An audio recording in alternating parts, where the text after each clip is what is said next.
আজকে লাউ দিয়ে চিংড়ি মাছ রান্না করে তো বিপাকে পড়ে গিয়েছি। এদিক দিয়ে আমি সকালবেলা ঘুম থেকে উঠতে লেট হয়ে গিয়েছে, শরীরটা একটু খারাপ ছিল। তো উঠেই দেখি আমার আম্মু লাউ দিয়ে চিংড়ি মাছ রান্না চড়া দিছে অলরেডি, আর সাথে আজকে শুটকি বাগারও ছিল।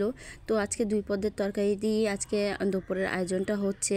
তো আমার আম্মু যেহেতু রান্না করতেছে, আমার আম্মুর হাতে কিন্তু শুটকি বাগার বা যে কোনো রান্নাই মজা লাগে। তো আমার আম্মু এখানে এই তো সুরি শুটকি ভুনা করতেছে, হাতে মাখিয়ে কিন্তু সুরি শুটকিটা বসিয়ে দিয়েছে। আর আমার আম্মু সবসময় প্রায় হাতে মাখিয়ে সব কিছু রান্না করতে বেশি পছন্দ করে, তাড়াহুড়া করে রান্না করে সব কিছু, তারপরেও অনেকটাই মজা হয়।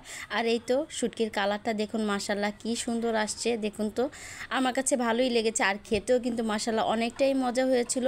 শুটকি দেখে তো এখনও লোভ লাগতেছে যেন আরেকবার খাই। আর এদিকে আমি আজকে লাউ রান্না করতে যেয়ে এত বিপাকে, লাউটা কয়দিন আগে এনেছিল আব্বু।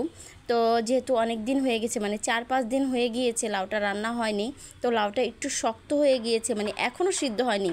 যে লাউ কতক্ষণ আগে বসায় রাখছি, শুটকির আগেও লাউ বসাইছি, আর সেই লাউ এখনও সিদ্ধ হচ্ছে না। যাই হোক, লাউটা হচ্ছে, আমার আম্মু দেখতেছে, এদিক দিয়ে ভাবলাম যে আমি ঘরের কাজগুলো করে নিই। শরীরটা ভীষণ খারাপ, একদমই ভালো লাগে না কোনো কাজকর্ম করতে, মনে হচ্ছে ঠান্ডা লাগবে বা একটু জ্বর আসবে এমন লাগতেছে।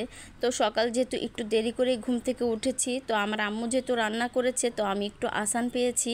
আর এদিকে ভাবলাম যে আমি ঘরদোর গুছিয়ে নিই। তো আমার আম্মু তো আমাদের জন্য রান্না বান্না করেছে, কিন্তু আমার বাচ্চাদের জন্য তো আবার এক্সট্রাভাবে রান্না করতে হয়, সেটা তো আর আমার আম্মু জানে না।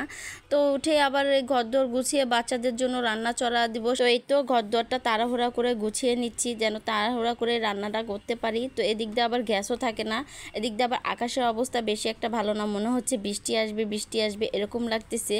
আর ঘরের ভিতরে এত গরম, আর বাইরে অনেকটাই ঠান্ডা পড়ে, রাত্রেবেলা যেহেতু ঠান্ডা পড়ে আর দিনের বেলা অনেকটাই গরম পড়ে। তো এদিক দিয়ে আমি ঘরদোর গোছানো শেষ তাড়াহুড়া করে, এই তো এখন আবার চলে আসলাম রান্নাঘরে। দেখুন এখনও মানে লাউটা সিদ্ধ হয়নি, কি একটা অবস্থা, মানে ঘরদোর গোছানো শেষ, কাপড় চোপড় ধোয়াও শেষ, কিন্তু লাউ আর সিদ্ধ হয় না, কি আর করা। যাই হোক, লাউটা অনেকক্ষণ সিদ্ধ বসিয়ে রাখছি, তারপরে যাইয়া সিদ্ধ হয়েছে।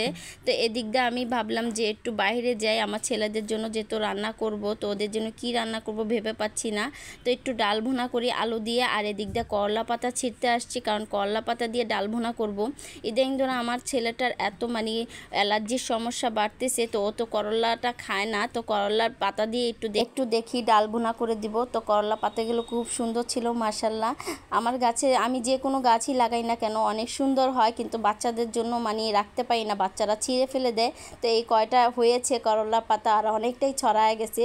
এদিক দিয়ে দেখলাম আকাশের অবস্থাও বেশি একটা ভালো না, মানে অনেকটাই মানে মেঘলা করছে, মনে হচ্ছে বৃষ্টি এখনই নামবে এমন একটা অবস্থা। তারপরে এই তো দেখলাম আমার ছেলেটাও আমার সাথে সাথে চলে আসছে, খেলতেছে। বড় ছেলেটা আলহামদুলিল্লাহ একটু সুস্থ আছে মাশাআল্লাহ দিলে, কিন্তু ছোট ছেলেটা অনেকটাই জ্বর ঠান্ডা সর্দি, মানে অনেকটাই জ্বালাতন করে, ছোট বাচ্চা তো অনেকটাই বিরক্ত করে। আর এদিক দিয়ে ছেলেদের খাবারও রেডি হয়ে গিয়েছে। যাই হোক, আমার লাউয়ের তরকারিটা ফাইনালি হয়ে গিয়েছে, অনেকটা সিদ্ধ, মানে অনেকক্ষণ সিদ্ধ করার পর এখন ফাইনালি হয়ে গিয়েছে। ভিডিওটা কার কাছে কেমন লেগেছে জানাবেন, ভালো লাগলে একটা শেয়ার করে দিবেন। আজকে এই পর্যন্ত, ধন্যবাদ, দেখা হবে নেক্সট ভিডিওতে, আল্লাহ হাফেজ।